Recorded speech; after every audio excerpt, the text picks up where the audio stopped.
Every market has that one seller you trust without question. But what if the sweetest face was hiding the darkest secret? They call her Madam Sweet Fish. Her store is always clean. Her fish was always the freshest. Her prices, too good to be true.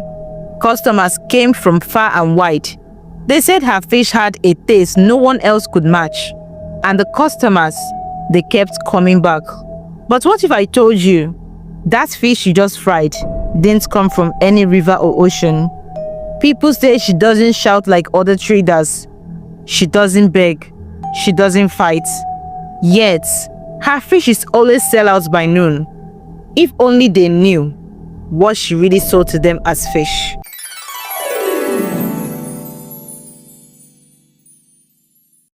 In the quiet heart of Umuozu, a small Igbo village surrounded by thick green forest and red earth roads, lived a woman named Nnenna. She had the kind of face that still glowed, even after crying. Beautiful, but often weary. Her story began like a sweet folk song, simple and warm.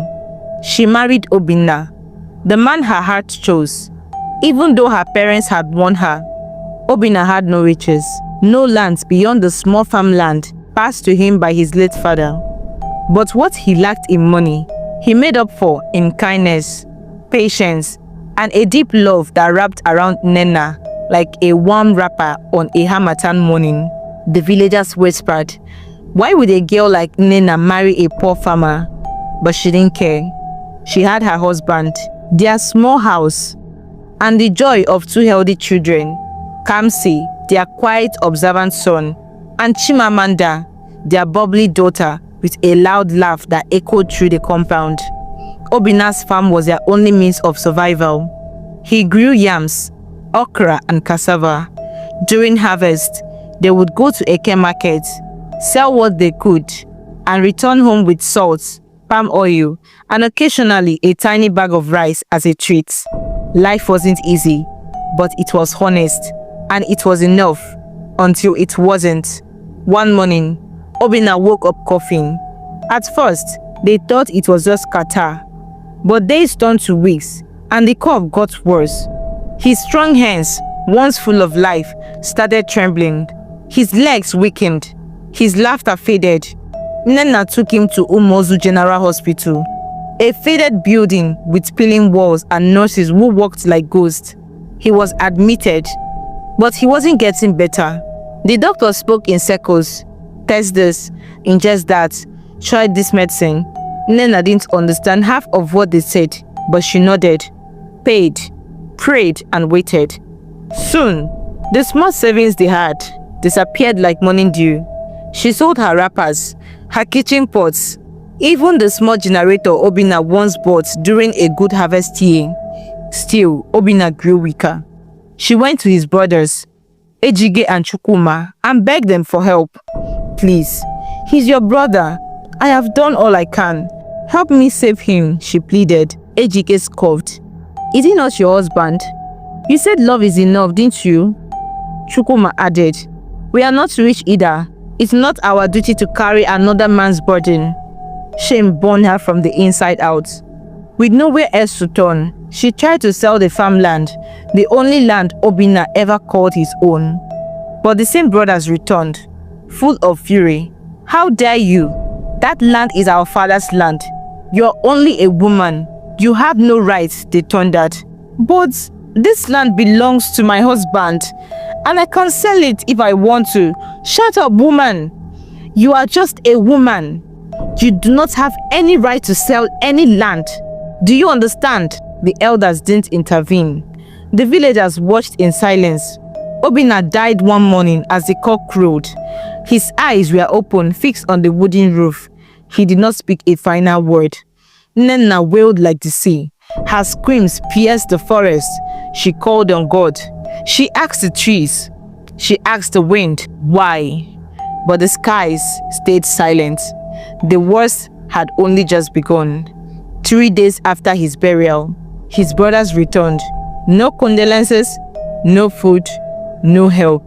Instead, They took the land and threw Nnenna and her 2 children out of the house, the only home they had ever known. Go and find where you belong. You killed our brother with your witchcraft, Ejike said. You are no longer our concern. Be grateful you were just thrown out and not banished, Nnenna pleaded, but their mind was made up. And so she wandered, with a son too young to protect her, and a daughter too small to understand what was happening. Nnenna walked the village path with swollen eyes and dust on her feet. No one offered shelter. No one asked questions. After 3 days of sleeping outside in the open, she found a small abandoned hut near the edge of the village. It used to belong to a mad widow who died years ago.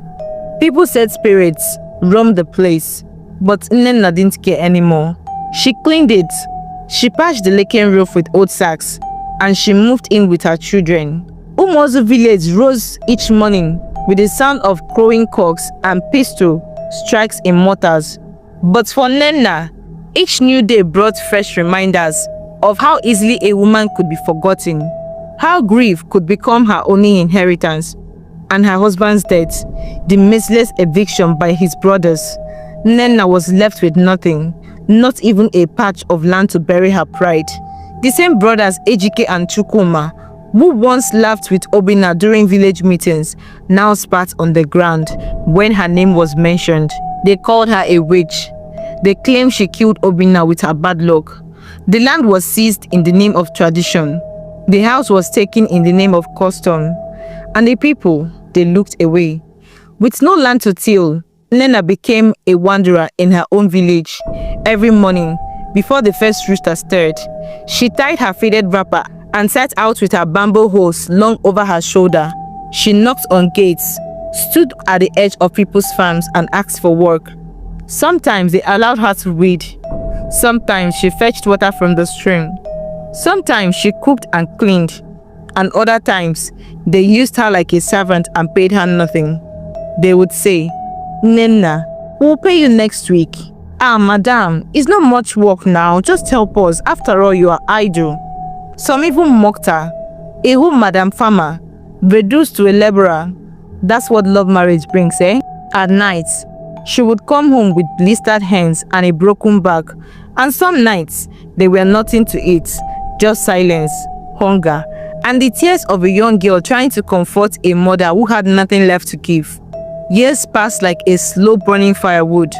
Kamsi grew tall and quiet, a shadow of the man his father never got to be. At 14, he was gentle, always helping his mother with chores and looking after his sister when Nnenna went to farms. But life was not done with Nnenna. One afternoon, Kamsi returned from fetching firewood, looking pale. By evening, he was burning with fever. The next morning, his lips were dry, his eyes bloodshot, and his body shook. Nnenna carried him to Umozu General Hospital, the same place where her husband had died. The doctor examined him and signed, "Your son has a severe infection. It has entered the bloodstream. We need to start treatment immediately." She nodded quickly. "Yes, doctor. Please do anything. Just help him." He looked at her and said flatly, "You need to deposit 300,000 naira before we can begin." The world froze. Nnenna blinked. "Doctor, I don't have that kind of money, oh. But I will find it. Please, help him first. Let him be on the bed. I will run around. I swear, I'll bring the money." "I'm sorry," the doctor said without emotion. "That's against policy. No payment, no treatment." She dropped to her knees. "Pico, doctor, he's just a child. Please." But he walked away. What followed was madness. Nnenna ran through the village like a woman possessed. She didn't feel the sharp stones under her feet. She didn't care that her hair tie had fallen off. She went from house to house, pleading, explaining. When she reached Madame Azuka's house, the woman she had worked for the most, she was shaking. "Please, I need help. My son is dying. The hospital needs money. I beg you, help me." Azuka looked her over and sneered. "Do I look like I grow money on trees? If your witchcraft has turned against you, go and solve it yourself. Did I tell you to kill your husband?" Nnenna trembled. "Please, Then pay me the money I worked for. I will use it to start asking others. Azuka laughed. I don't have anything now. Come back next week when I've sold my vegetables. Nnenna wept openly, holding Azuka's feet. Please, please, please. But the woman turned and walked away, closing the door. Others she approached treated her worse. Some didn't open their doors. Some said, your suffering is punishment from the gods. She returned to the hospital with nothing but tears. That night, Kamsi died.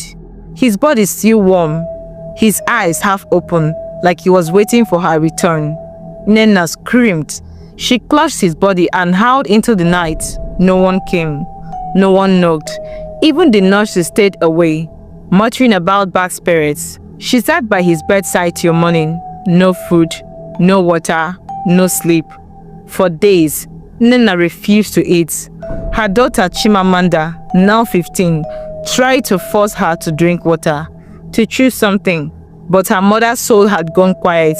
She sat in silence, staring at the wall of their huts, her face pale, her eyes dull, her back bent, not from age, but from despair. After Obinna and Kamsi were buried, life didn't stop for Nnenna and her daughter Chimamanda. Even though it felt like the world had ended, they still had to eat, still had to breathe, still had to survive. And so, mother and daughter walked together like shadows under the sun. Each morning, before the cock crowed in Umozu, Chimamanda tied her mother's headscarf for her. They stepped out into the rising doors of the village path, tools in hand, hearts heavy. They moved from farm to farm, clearing weeds, fetching water, grinding melon seeds, pounding yam, washing clothes. It didn't matter what the job was. As long as someone was willing to pay a few naira, they would do it. Some days, they returned with a little food. Other days, nothing but blisters and bruises. Then 2 years later, everything changed again. Nnenna fell sick. At first, she thought it was exhaustion, just the body protesting after years of vending, reading, suffering. But it wasn't. Her joints ached. Her chest burned. Her body shook. She could no longer go to the farms. Chimamanda, now 17, took over. She cooked, cleaned, worked in place of her mother. She also watched her slowly waste away. When the fever got worse, Chimamanda ran to the village chemist, clutching the last naira of their savings, tattered naira notes folded tightly in her palm. The man at the counter gave her some tablets and told her to come back if it doesn't work. It didn't. Nnenna's condition worsened. Her breathing grew labored. Her eyes dimmed. In desperation, Chimamanda ran to Mamuju, the woman who had once hired them to clear her farm. Please, Mama, help me, she begged, tears already running down her face. My mother is dying. I need money to take her to the hospital. Mamuju folded her arms and gave her a long, cold stare. Do I look like a bank to you? Where will I get the money from? Please, Mama, at least pay me what you owe us. The work we did on your land last month. You have not paid us, remember? I told you I don't have money. Come back next week. Maybe I would have sold my cassava and then I can pay you. Chimamanda dropped to her knees. Please. But Mamuju turned and walked away, slamming her wooden door. She went to every corner of the village. She begged. She pleaded. Some people shut their doors. Others spat. The same villagers her mother once served with loyalty now avoided her like a plague. When she went to her uncles, Ejige and Chukuma, they laughed bitterly. You want help? Give yourself to us and maybe we'll consider. She ran out of their compound in tears. A week later, Nnenna died quietly, without a final word. Her lips parted, her hands thin as dry twigs. Chimamanda screamed, but there was no one to answer. At the shallow grave behind the old huts, she dug alone. No prayers, no condolences, just pain. The villagers whispered again. She's cursed. She buried her whole family. She must be a witch like her mother. Then came the last cruelty. Her uncles tried to force her back into their homes, not to care for her, but to use her. Again, she refused. Ashamed by rejection, they accused her of theft, witchcraft, prostitution, and disrespect. The elders, biased and blind, believed them. And just like that, Chimamanda was banished from Umuozu, alone again. That night, with only the moon as her witness, she walked to the village river, the same river her mother once fetched water from. She sat on a rock by the edge, her feet covered in red sand, her face stained with tears. She didn't know where to go or what to do. She just cried. Then a voice spoke softly behind her. "Why are you crying, child? I can see you are in pain." Chimamanda turned. A young woman stood by the water, dressed in a glowing white wrapper. Her voice was calm, her presence calming. But when Chimamanda said nothing, her mouth trembled, her heart ached. The woman reached out gently. "Come with me," she followed. They walked to a small hut near the river bank, a place Chimamanda had never noticed before. Inside, the woman gave her food and water. Chimamanda ate like someone who hadn't seen kindness in a lifetime. Afterward, she told the woman everything. From her father's death to her mother's burial, every pain, every betrayal. The woman listened without a word. Then she smiled. "You are safe now. They will never hurt you again." Chimamanda whispered. "Who are you?" The woman's eyes glowed. "I am Miriama, goddess of this river. I have watched your suffering, and I've chosen you." She leaned closer. "You have two choices. Move on or make them pay." Chimamanda's voice was like steel. "I want to make them pay for everything they had done to us." Miriama nodded. "Then we begin. But listen, my daughter, revenge must be cooked slowly. We don't strike in anger, we strike in wisdom. I'll prepare you." And so on, the years rolled on. 20 years later, Chimamanda was no longer the broken girl from Umuozu. She had become a woman of grace, beauty, and unspeakable power. On the night of the full moon, the river goddess summoned her by the riverside, with stars above and spirits watching. She said, "My daughter, it is time. Though this was once your battle, it is now mine too. But you must listen carefully." She handed her a calabash of power, marked with sacred symbols. "You'll return to the village. You will go as a fish seller. Every morning, buckets of fish will appear before your house. They will be sweet, addictive, unforgettable. People will fight to buy from you. They will abandon every other seller. You will become the queen of the markets, but they will not know what you're selling to them. For inside every fish you sell, a secret waits. Your uncles will be the first to eat." Chimamanda's lips curled into a smile. Then she laughed, a deep hollow laugh that echoed across the river. She looked up at the moon and said, "Let the feast begin." The revenge had begun. Chimamanda was back in Umuozu. She didn't return in shame. No, she returned in style. Quiet, calm and calculated. Her skin glowed. Her smile was softer. Her presence more refined. No one could recognize her anymore. The girl they once mocked had become a woman cloaked in mystery. She rented a small cozy apartment by the edge of the village and settled in like a breeze slipping through the curtains. Early the next morning, she woke up before the cocks crew, scaled her fish, sliced ginger and scent leaf, and prepared the most delicious fish pepper soup the gods themselves could envy. Then she dressed simply and carried the steaming bowls of soup to her uncles. "Good morning, sirs," she greeted with a respectful bow. They welcomed her in, surprised by her grace. "I just returned to the village," she said gently, "and I want to start a fish business. But first, I thought it was right to come to the elders with a token. Please accept this fish pepper soup, made with my own special fish. I came for your blessings before I begin." The uncles were stunned. One nodded proudly. "You did well, my daughter. This is how things are done now." They blessed her, showered her with kind words, and devoured the soup with joy. The next day, Chimamanda found a small shop near the village market. She laid out her fish on a clean wooden table, arranged neatly and glistening in the morning sun. Within minutes, something strange began to happen. People ignored the usual vendors. They walked past old sellers and rushed to Chimamanda. "Madam, these fish are fresh, oh. Are you new here?" "Yes," she replied with a soft smile. "Just started today." "Abeg, cut 2 for me. Make it 3. 4, I want to cook for my in-laws." Her stall was swamped.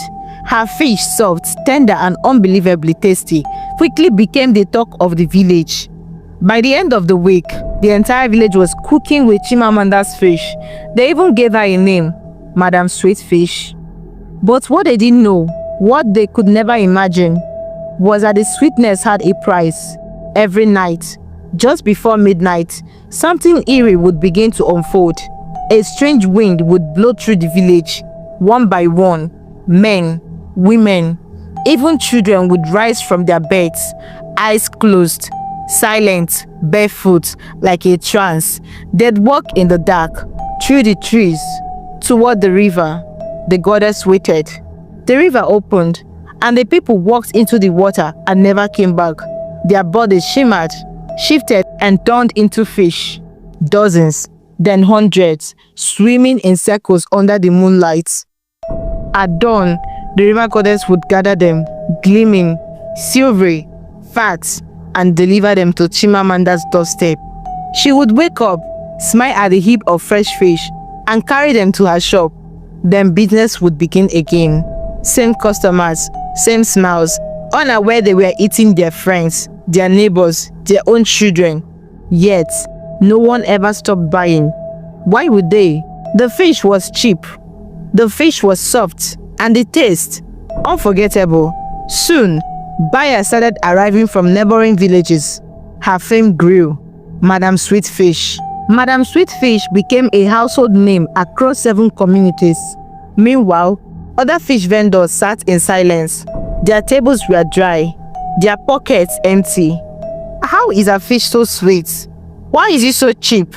Why do people always pick her first? They grumbled, they whispered, but no one dared speak aloud what they feared the most. That there was something unnatural about Chimamanda's fish.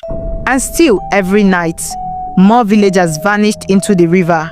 And every morning, more fresh fish appeared. The cycle continued. And Chimamanda, she smiled, she served, and business boomed. The disappearances began like whispers on the wind. First one child, then an old man, then 3 young women returning from the stream. Within days, it turned to chaos. Dozens gone, then hundreds. Entire families vanished in the night, without a sound or struggle. No trace, no blood, no footprints, just nothing. Among the missing was Chimamanda's uncles, last seen near the river, now mysteriously transformed into the eerie Madam Sweet Fish. Panic cracked through Umozu like lightning. Every morning, villagers woke up to new empty homes, new wailing mothers, and new grave silence where laughter once lived. The king could no longer sleep, and neither could the neighboring kings, whose villages were now suffering the same fate. A royal summit was called. On an appointed day, the kings of 7 kingdoms gathered beneath the sacred Iroko tree in Umozu, where generations of kings had once settled tribal disputes. But this was no dispute. This was an unfolding curse. Their faces were drawn. Their robes weighed heavier, not from clothes, but dread. After long hours of heated debate and frightened whispers, one solution remained. They must call on the most powerful native doctor in the land. Word was sent, and by the next market day, the native doctor arrived. His arrival stirred hope, but that hope crumbled fast. He sat cross-legged, his face marked in shock, cowries tied around his wrists. After hours of chanting, he opened his eyes. "My kings," he said, cowries trembling in his palms. "The gods are silent." The silence was deafening. Panic followed until one elderly king, a man with one blind eye and a memory sharp as flint, spoke. "There is a woman, a seer, Priestess Ugoma. She lives far beyond the hills. If anyone can reach the ears of the gods, it is her. With desperate haste, they sent messengers. 3 market days passed, and then she came, clad in red and white, her feet bare, her eyes shining with a light not of this world. Princess Ugomma entered Umozu. The wind paused. The leaves stood still. She stood before the council of kings. "My kings," she began, her voice calm but thunderous. "A great wrong has awakened an ancient fury. Mirioma, the river goddess, is angry. She has risen and she's not at peace. If we do not act, this land will be drowned in sorrow. We must appease her." Gaps filled the palace chamber. The remedy seemed simple. 2 white fowls, 2 spotless white goats, a ceremonial offering by the river. The date was set. They arrived at the riverbank before dawn. Mist clung to their ankles. The sky watched, grey and unmoved. Princess Ugomma stepped forward and raised her arms. "Great Miriama, mother of the waters, hear our cry. We, your children, kneel before you. Accept this peace offering from your children. Have mercy. Forgive this land of its sins." Suddenly, the river churned. The calm water exploded into a violent whirlpool. From its center, the goddess rose, tall, glorious, terrifying. Her eyes were fire. Her hair flowed like waves. Her voice, like 10,000 thunders wrapped in grief. "Your sacrifice is rejected," she roared. The ground shook. "You all hurt my daughter. Now you shall feel my wrath." The earth trembled. Trees bent. Birds dropped from the sky. "Please, great goddess," Princess Ugomma pleaded. "The people are dying, and they shall continue to die," the goddess bellowed. "You have hurt my daughter. There will be no peace. There is no forgiveness. Now live or die a sudden death." With a scream that cracked the skies, Miriama vanished back into the river, and the water fell still, like nothing had happened. The king staggered back to the palace, trembling. Inside the great hall, Princess Ugomma delivered her final truth. "This land turned its back on a girl who had no one. You all insulted her and her mother. Her father died. You did nothing. Her brother bled. You looked away. Her mother perished. You falsely accused her and banished her, an orphan, alone. The goddess saw her pain and took her as her daughter. And now the goddess has empowered her, and she has returned for her revenge. There is only one way to save yourselves. You must find her. You must beg her forgiveness. Fall at her feet if you must. But if she does not forgive, may the heavens help you, for your destruction is already written." And with that, the air grew heavy. The silence again returned. But this time it wasn't empty. It was a silence before the storm. The priestess Ugomma stood before the kings, her voice calm yet heavy like thunder before the rain. "The woman you wronged, the one you cast out as a witch, the one whose tears watered the root of the river's rage, she's none other than Madame Sweetfish." Silence cracked open like lightning. The room spun. The kings gasped so violently. It was as though their lungs were punched with guilt. "Madame Sweetfish?" the king of Umozu stuttered. "You mean the same woman whose fish fed the entire village?" "Yes," Ugomma nodded solemnly. "But you weren't eating just fish. You were eating yourselves.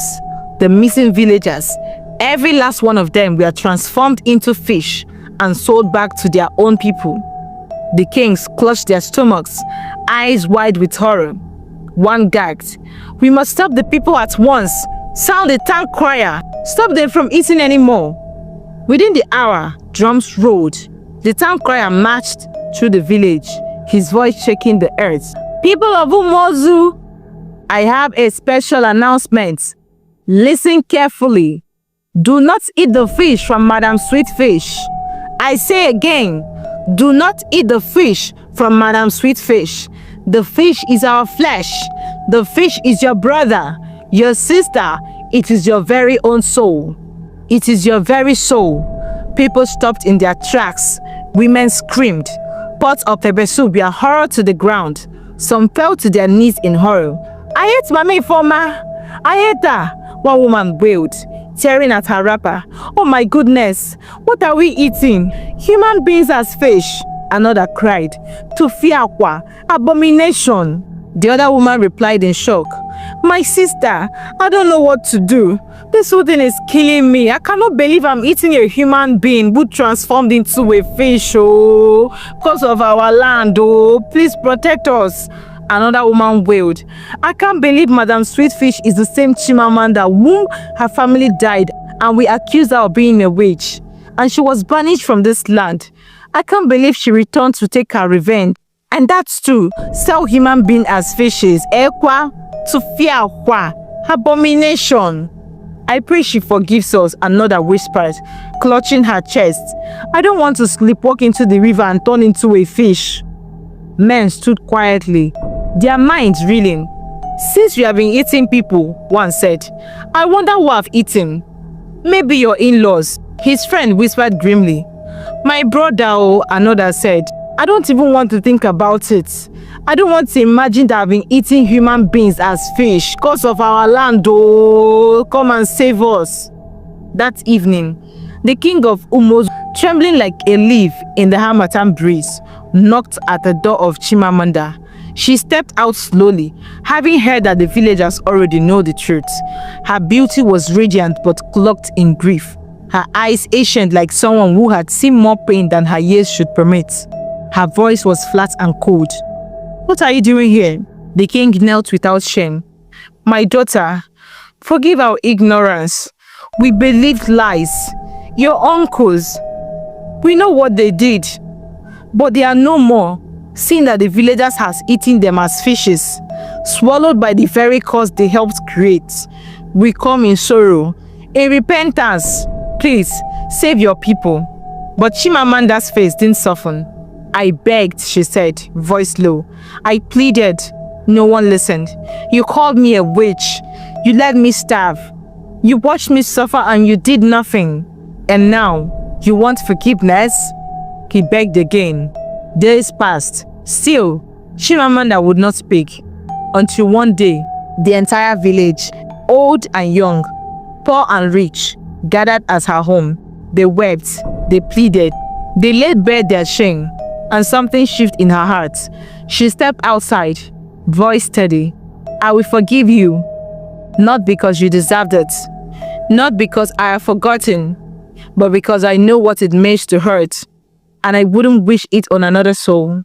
You all treated me terribly. But I have decided to forgive you. So that you can show the same kindness to the next person you find at the edge of the spring. The villagers broke into a loud wail of relief. But just as they celebrated, Ugoma stepped forward again. Chimamanda, the curse cannot lift until you return to the river. You must offer yourself to Miriama. That is the only way peace can return. Chimamanda's eyes closed. She had already lost everything, but she had gained something deeper. Power, dignity, clarity, she nodded. If that is the price of peace, I will pay it. The king, tears streaming down his face, whispered, your sacrifice will not be forgotten. How I wish you had a child, someone to carry your name. The crowd followed her solemnly to the river. The skies were silent. The trees stilled. The river glowed faintly as she stepped in. Miriama appeared, rising gracefully. Welcome, my daughter, she said. Come to me. Chimamanda looked back at the people. Then she smiled. Let the gods finish what man could not. She took the goddess's hand, and just like that, they disappeared beneath the waters. From that day on, Umozu was never the same. The waters grew calm again. The disappearances stopped. Fish vendors returned to the markets and slowly found joy again. Every year, on the nights of the full moon, the people of Umozu gathered by the river to light candles, sing songs, and offer flowers in honor of Chimamanda, the girl they once cast aside. And in the distance, when the moonlight hits the water just right, some say you can see her standing with the goddess, smiling, watching over them. Moral lesson: never ignore the silent cries of the helpless, for the pain you dismiss today may return tomorrow, wearing the face of vengeance. Kindness is a currency. With it, you may save a soul, or one day, buy your own redemption. A broken heart can turn sweet bitter. Betrayal pushed her into darkness, but revenge made her a stranger to her own soul.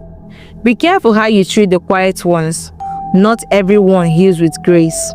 Thank you for watching, guys. I hope you enjoyed the story. If so, don't forget to like this story and share with someone who needs to hear this. What would you have done if you were Nnenna? Do you think Chimamanda went too far? Let me hear your thoughts in the comments. Hit that subscribe button for more spine-chilling African tales and turn on the notification bell so you don't miss the next episode. Until then, stay kind, stay wise, and never underestimate a woman with nothing to lose. Bye!